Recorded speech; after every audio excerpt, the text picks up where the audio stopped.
Sumit office के काम में बिजी था कि अचानक मोबाइल फोन की घंटी बजी। मोबाइल की स्क्रीन पर निशा का नाम देखकर उसका दिल खुशी से उछल पड़ा। सुमित की प्रेमिका थी। उसने मोबाइल फोन पर हेलो कहा तो उधर से निशा की आवाज आई, तुम्हारा प्यार पाने के लिए मेरा मन आज बहुत बेकरार है, जल्दी से घर आ जाओ। तुम्हारा पति घर पर नहीं है क्या? सुमित ने पूछा। नहीं, उधर से आवाज आई, वह आज ऑफिस नहीं आया तो मुझे लगा कि वह छुट्टी लेकर तुम्हारे साथ मस्ती कर रहा है।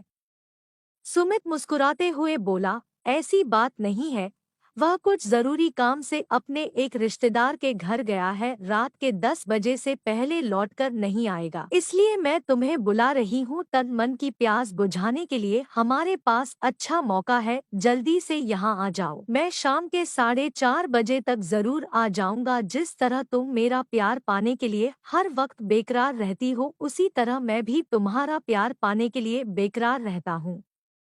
तुम्हारे साथ मुझे जो खुशी मिलती है वैसी खुशी अपनी पत्नी से भी नहीं मिलती है। प्यार के समय वह एक लाश की तरह चुपचाप पड़ी रहती है, जबकि तुम प्यार के हर लम्हों में खरगोश की तरह कुलांचे मारती हो। तुम्हारी इसी अदा पर तो मैं फिदा हूँ। थोड़ी देर तक कुछ और बातें करने के बाद सुमित ने मोबाइल फोन काट दिया और अपने काम में लग गया। 4 बजे तक उसने अपना काम निपटा लिया और दफ्तर से निकल गया। सुमित निशा के घर पहुंचा। उस समय शाम के 4:30 बज गए थे। निशा उसका इंतजार कर रही थी। जैसे ही सुमित ने दरवाजे की घंटी बजाई, निशा ने झट से दरवाजा खोल दिया, मानो वह पहले से ही दरवाजे पर खड़ी हो। वे प्यार करने की आग में इस तरह झुलस रहे थे कि फ्लैट का मेन दरवाजा बंद करना भूल गए और झट से बेडरूम में चले गए। दोनों एक दूसरे के करीब आए तो सुमित के साथ साथ निशा भी बेकरार होती चली गई और सुमित के साथ मनमानी करने लगी। दोनों एक दूसरे के लिए ऐसे पागल हुए जा रहे थे कि मानो इन्हें आज पहली बार ऐसा मौका मिला हो। धीरे धीरे दोनों प्यार की मंजिल की तरफ बढ़ते चले गए। अभी वे दोनों मंजिल पर पहुंच भी नहीं पाए थे कि किसी की आवाज सुनाई पड़ी, यह सब क्या हो रहा है? वे दोनों घबरा गए और झट से एक दूसरे से अलग हो गए। सुमित ने दरवाजे की तरफ देखा तो बौखला गया। दरवाजे पर निशा का पति राघव खड़ा था, उसकी आंखों से अंगारे बरस रहे थे। उन दोनों को इस बात का एहसास हुआ कि उन्होंने दरवाजा बंद नहीं किया था। निशा ने झट से पलंग के किनारे रखे अपने कपड़े उठा लिए।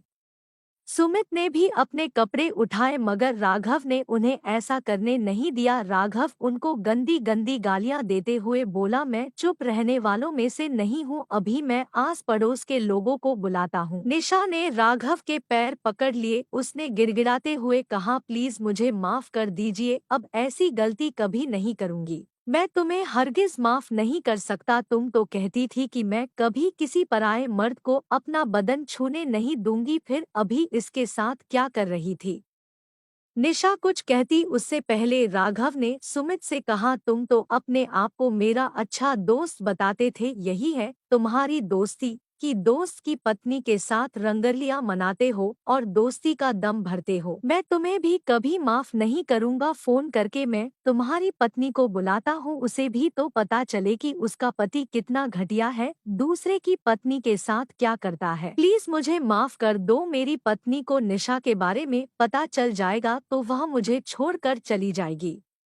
मैं कसम खाता हूँ कि अब तुम्हारी पत्नी के साथ संबंध नहीं बनाऊंगा, सुमित ने गिड़गिड़ाते हुए कहा। सुमित के गिड़गिड़ाने का राघव पर कोई असर नहीं हुआ। उसने सुमित से कहा, मैं तुम दोनों को कभी माफ नहीं कर सकता। तुम दोनों की करतूत जगजाहिर करने के बाद आज ही मैं इस कुल्टा को घर से निकाल दूंगा। उसके बाद तुम्हारी जो मर्जी हो वह करना। इस औरत से संबंध रखना या न रखना, उससे मुझे कोई लेना देना नहीं। राघव चुप हो गया तो निशा फिर गिड़गिड़ा कर उससे माफी मांगने लगी। सुमित ने भी ऐसा ही किया।